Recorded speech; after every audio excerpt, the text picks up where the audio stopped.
안녕하세요. 사랑하는 대학 청년부 여러분. 2월 2일 목요일 그레이스타임 매일 묵상입니다. 오늘 본문 말씀은 창세기 25장 19절에서 34절 말씀입니다.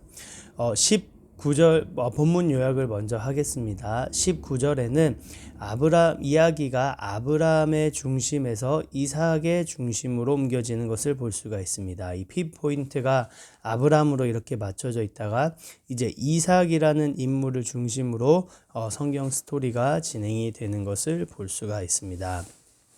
20절부터 26절은 야곱과 에서의 출생 이야기가 나오고요. 27절부터 34절은 장자의 명분을 사고 파는 야곱과 에서의 이야기가 나옵니다. 네, 그래서 좀 더 구체적으로 살펴보도록 하겠습니다. 20절에서 26절을 보면 이제 야곱과 에서의 출생 이야기가 나오는데요. 그 스토리가 조금 자세하게 나와 있습니다. 이삭은 40살에 리브가를 아내로 맞이하였다라고 되어 있고요. 26절에 보면 이 야곱과 에서가 이삭이 60세에 낳았다라고 되어 있습니다. 그러면 그 사이에는 20년이라는 긴 시간의 갭이 있는 것을 볼 수가 있습니다. 우리가 계속 얘기했지만 이 자녀를 가지는 것, 특히 아들을 낳는 것이 너무나 중요한 사회였습니다. 정말 이런 사회 가운데 20년 동안 자녀가 없었던 이삭은 어떻게 행동하는 것을 볼 수가 있습니까? 아마 아브람과 사라의 사건을 통해서 많이 배우지 않았을까요? 그때 하나님께서 약속을 하시고 아브람에게 약속을 하시고 자녀를 주지는 않으셨죠. 그때 이제 기다리다가 사라의 말을 통해서 하갈을 첩으로 맞이했던 그 아브람의 사건을 이삭은 너무나 잘 알고 있었습니다. 그리고 아버지의 그 험난한 삶을 통해서 하나님께서 언약하신 것을 반드시 이루신다라는 것도 이삭은 아버지의 삶을 통해서 많이 배웠을 것 같습니다. 그래서 하나님께서 아브람에게 약속하셨고 그 약속을 통해서 이삭이 나왔던 것처럼 이삭도 하나님의 그 아버지에게 주셨던 그 언약의 말씀이 이제 나에게 적용이 된다. 내가 그 언약의 대상이다라는 것을 알았기에 자신을 통해서도 분명히 이 하나님의 언약의 말씀, 그래서 자녀가 그 별과 같이 많은 자녀가 후손들을 가지게 될 것을 이삭은 분명히 알고 있었을 것 같습니다. 그러니까 이삭은 그 20년의 시간 동안 다른 허튼 짓을 하지 않고 기도한 것을 볼 수가 있습니다. 그것이 21절에 나옵니다. 딱 한 절로 요약이 되는데요. 이삭이 그 아내가 잉태하지 못함으로 그를 위하여 여호와께 간구하매 여호와께서 그 간구를 들으셨으므로 그 아내 리브가가 잉태하였더니. 아멘. 그래서 이 20절에서 26절 야곱과 에서의 출생 이야기에서는 두 가지 단어가 좀 보였는데요. 첫 번째가 이 간구라는 단어입니다. 간구는 정말 필요한 것을 물어보는 거죠. 필요한 것을 달라고 하나님께 얘기를 하는 거죠. 간구하는 거죠. 구하는 거죠. 사실은 이 기도에 대해서 저도 조금 약했던 것 같아요. 저도 기도는 대화라는 그런 얘기가 있죠. 그래서 그런 부분에서 기도는 그냥 하나님하고 대화하는 거지, 내가 하나님하고의 그런 깊은 사귐을 갖는 거지, 이런 부분에서만 제가 많이 예전에도 훈련을 받았고 이제 생각을 했었는데 이 간구하는 것이 참 중요하구나. 이 성경의 많은 부분이 간구에 대한 것이 나오는구나. 이 간구하는 것이 잘못된 것이 아니구나 라는 것을 볼 수가 있습니다. 그래서 우리가 영적으로 또 우리 삶 가운데서 정말 우리가 필요한 것들, 정말 우리가 원하는 것들, 물론 이것이 성경 밖의 이야기는 아닌 거죠. 그러니까 성경적인 부분에서 얘기를 하는 거죠. 우리가 뭐 범죄하기 위해서 구하는 것은 아니지 않습니까? 근데 우리가 생각했을 때 그런 부분들을 하나님께 솔직하게 간구하고 기도하는 것, 이것은 너무나 중요한 부분인 것 같습니다. 그래서 우리 대청부 식구들도 우리가 필요한 것들, 우리가 영적인 부분에서 생활적인 면에서 필요한 것들을 간구하는 저희가 되기를 소망합니다. 그리고 22절에 보니까 리브가가 그 아이들이 뱃속에서 싸우는 게 느껴지니까 이 같으면 내가 어찌할꼬 하고 가서 여호와께 묻자온대 라는 부분을 볼 수 있습니다. 여기서는 리브가는 하나님께 묻는 장면을 볼 수가 있습니다. 그러니까 23절에 하나님께서 대답을 해주시죠. 여기가 우리가 많이 얘기하는 그런 대화의 장면이 아닌가 생각을 합니다. 그래서 이 야곱과 에서의 출생 이야기를 통해서 볼 수 있는 것은 간구와 묻는 것, 이 두 가지의 기도 장면을 통해서 하나님 앞에 우리가 어떤 모습으로 기다리면서 나아가야 되는지를 배울 수 있는 것 같습니다. 그래서 우리 삶 가운데서 여러분도 필요한 것들 있다면, 또 영적으로 정말 여러분들이 갈망하는 것이 있다면 간구와 이 물음을 통해서 그 부분을 잘 해결해 나가시고, 또 그 가운데 또 응답하시는 하나님과 또 깊은 사귐이 있기를 소망합니다. 그리고 나서 27절부터 34절 말씀인데요. 오늘 제 한 절 말씀은 31절 말씀입니다. 야곱이 가로되 형의 장자의 명분을 오늘날 내게 팔라. 에서와 야곱은 참 다른 사람입니다. 한 배에서 같은 시간에 나왔지만 에서는 사냥꾼으로 자라고 야곱은 장막에 거하는, 그러니까 한마디로 아싸와 인싸라고 해야 되나요? 그래서 하여튼 막 밖으로 돌아다니는 사람과 집돌이로 이렇게 자란 것을 볼 수가 있습니다. 그래서 하루는 이 에서가 또 사냥을 나갔다가 집에 돌아왔는데 야곱이 죽을 쓰고 있는 거예요. 그래서 근데 에서도 돌아서 막 돌아다니다가 이제 왔으니까 너무 배고플 거 아닙니까? 그래서 야곱에게 그 죽 한 그릇만 달라라고 얘기를 합니다. 그러니까 야곱이 갑자기 형의 장자의 명분을 나한테 팔라라고 얘기를 하죠.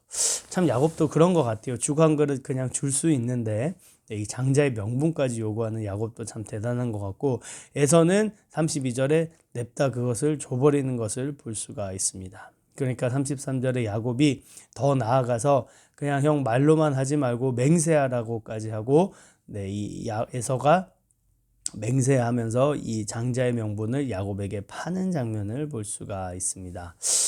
참 이 부분을 보면서 이 장자의 명분이 무엇이길래 도대체 에서와 야곱이 이런 상황이 벌어졌을까라는 것을 한번 보았는데요.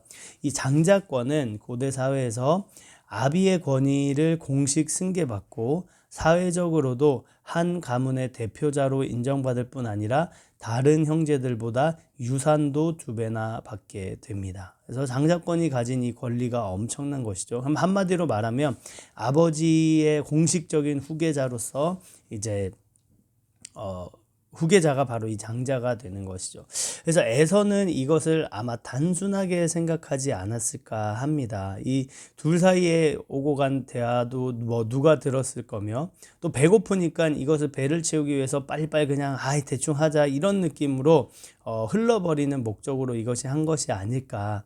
그리고 설령 이 사건을 통해서 장자권을 줬다고 해도 누가 야곱을 장자로 인정하겠습니까? 그죠? 야곱이 다음날 아버지 이삭한테 가서 아버지 제가 어제 팥죽 한 그릇으로 에서 형에게 장자권을 샀습니다. 이제 저를 장자로 대해주세요 라고 한들 이삭이 그것을 인정해주지 않고 당연히 혼났겠죠.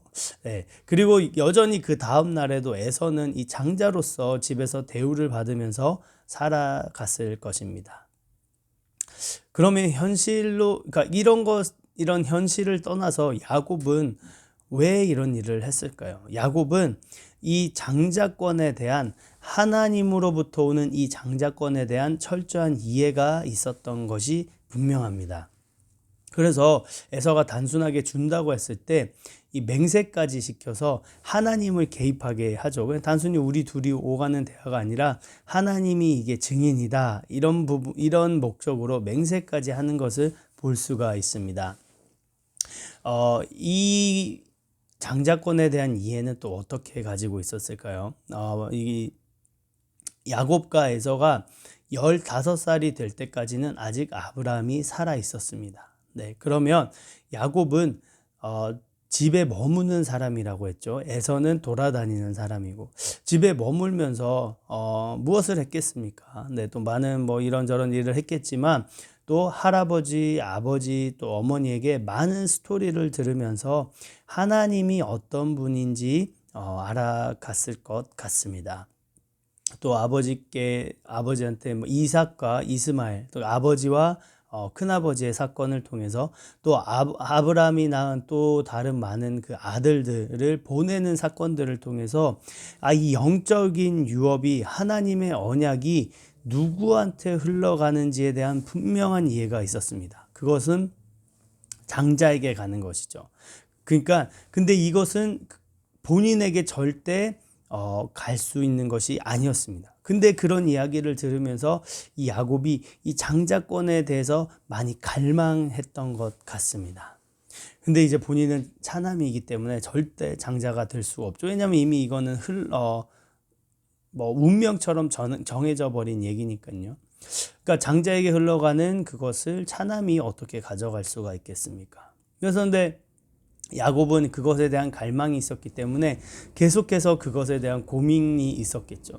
그래서 야곱은 이 생각했던 그냥 기회가 왔을 때 장자의 명분을 팔라고 말도 안 되는 요구를 했고 에서는 그것을 팔아버리는 것을 볼 수가 있습니다. 야곱에게서 우리가 배울 수 있는 부분은 이 영적인 이해인 것 같습니다.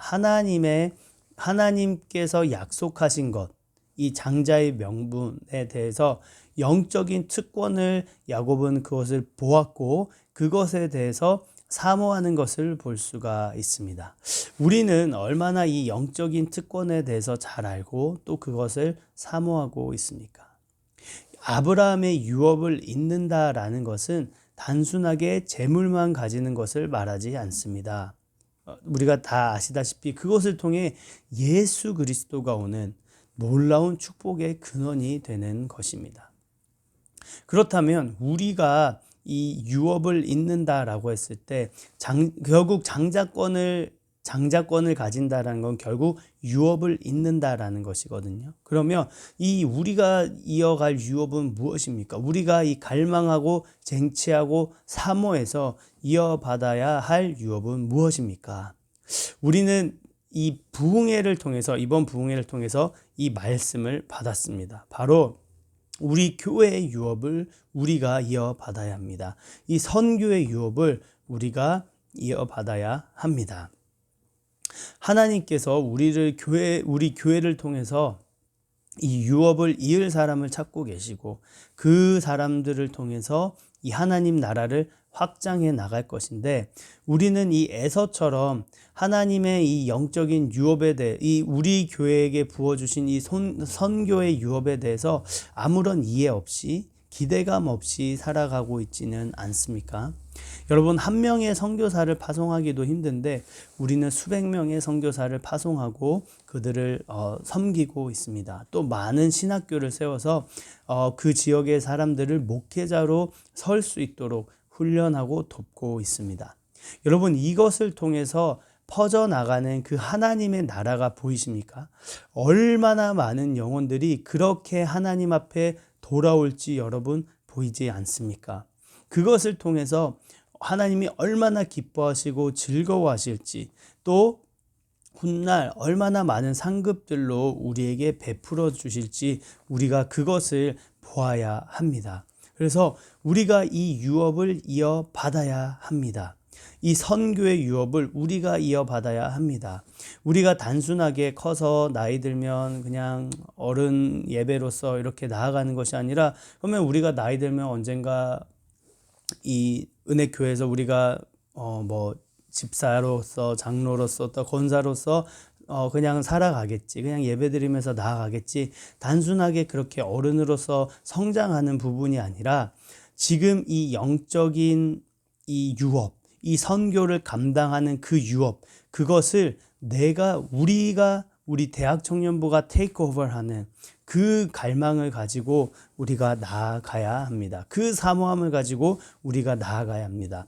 천국은 침노하는 자의 것이라고 했죠. 그것이 바로 야곱을 두고 한 얘기인 것 같습니다.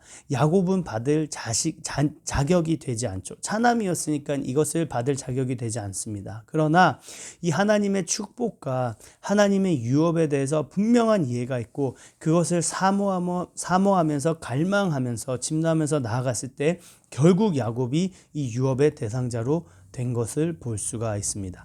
물론 그 태초부터 그 뱃속에 있기 전부터 하나님의 계획하심이 있었죠. 근데 그것은 야곱이 이렇게 행동하지 않았다면 또 어떻게 진행이 됐을지는 우리가 알 수 없습니다. 우리도 하나님이 나를 통해서 어떤 일을 하려고 하실지 아직 모르는 거 아니지 않습니까?